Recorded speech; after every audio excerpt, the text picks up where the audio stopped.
and then as I mentioned, the Treasury grant, which was originally as part of the stimulus, it was for 2009 and 10. It has since been extended through 2011. So a lot of my clients are really focused on what do we need to do to get our project started by the end of this year so that we can basically get grandfathered in for purposes of this Treasury grant, because it's expensive to do tax equity structures. With the cash grant, it can allow them to sort of avoid those structures or more efficiently utilize those structures. So that's a key thing that this year renewable energy generation companies are focused on. Another slide or so, I'll talk about some of the requirements that you need to meet in order to get those get sort of grandfathered in for purposes of those rules. Here's kind of a list of all of the qualifying resources under the investment tax credit. So if you build a solar project, fuel cell, some other ones that are ITC eligible, you get a 30% tax credit based upon eligible basis. So if I go, like at my example, $100 facility, if all of it was eligible, you get a $30 investment tax credit, which you would claim on your tax return. If you didn't have tax base, you would carry that forward for potentially 20 years. You have the Treasury grant option, like as I mentioned, through for projects that start by the end of this year. The key is that they're placed in service by this time frame.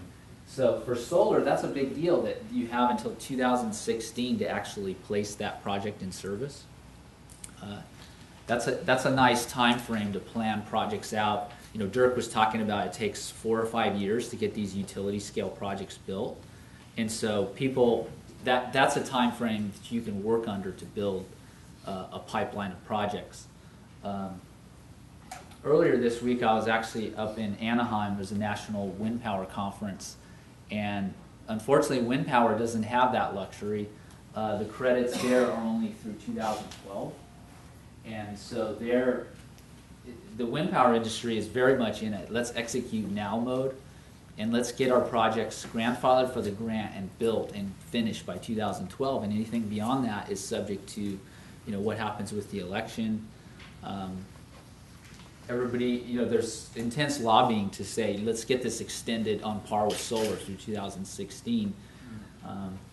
Historically, wind power only had a production tax credit. As part of the stimulus, you were allowed to elect the investment tax credit or the Treasury grant. That's another provision that they're really lobbying hard to get. At least extended through the 2016 time frame. So again, you got production-based incentives based upon kilowatt hours. That's wind, geothermal, biomass. Working with companies, a couple companies now in biomass, and historically they had basically half the production incentive, but they got full, on the conversion to the ITC, they got a full 30%. So when you run the numbers, it's a no-brainer to claim the investment tax credit. So that's like, for example, wood waste is a good example of biomass, as well as municipal solid waste, incremental hydro. So there's a lot of different qualifying resources that you have to figure out how it fits into these rules and what the key applicable place in service date has to be. So this is a kind of an interesting chart of the Treasury grant program, just to kind of show you the scale of wind power in relation to some of these other qualifying resources. And it's largely because the scale of wind power is because of the utility scale, just the sheer size. But when you look at the number of applications actually filed, you can see how solar is just so much bigger. So there's more solar projects getting done. They're just smaller, rooftop ones. So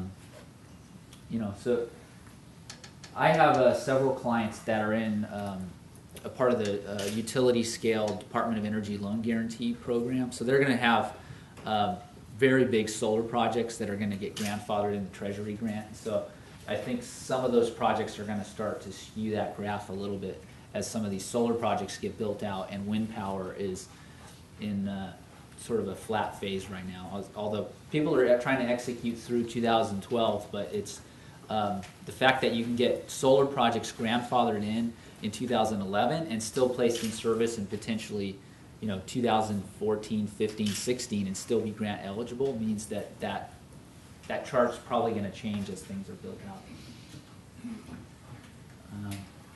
Here's some of the requirements, as I mentioned, for that Treasury grant. So this is, people are really focused on this. It was typical Congress, the grant provisions were basically going to expire, where you had to place it in service by 2010. So everybody was scrambling at the end of last year saying, what do we need to do to get it in service?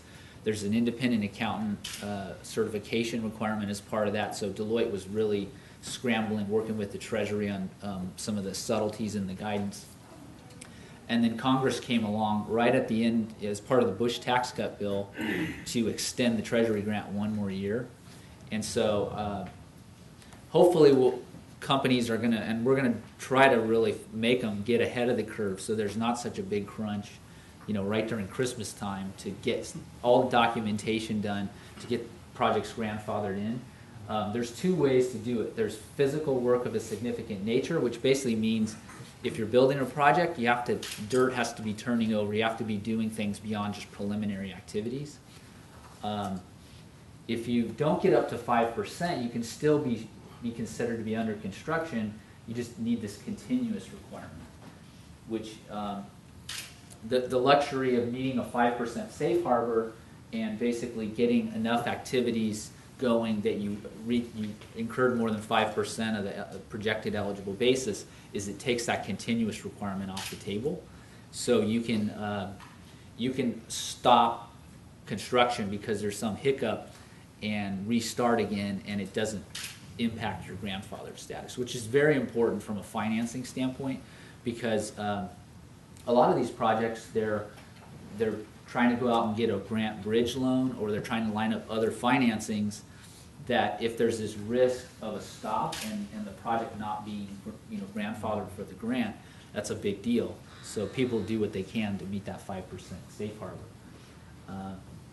There are some real specific requirements about what it means to have a cost incurred to count for that 5% safe harbor. So you can't just go make a big prepayment. You have to meet certain tax rules that basically says that these costs are incurred. You have to have accepted title. You have to be delivered.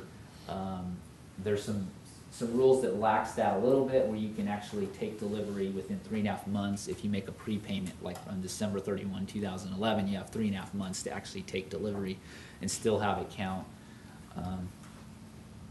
So that there's going to be a ton of activity at the end of this year, and people really documenting this, getting everything in place. And if they have a project that, so if anybody has a project where you expect you're not going to place it in service by the end of the year, but you need sort of grant financing, you might want to get started on getting the documentation in order to get this in place, because once you reach that 5%, you can file a preliminary application with the Treasury, and they'll come back and say, yeah, you've started construction, and that gives you a good piece of documentation necessary when you're financing to say, okay, the Treasury has acknowledged that we're grandfathered for the grant.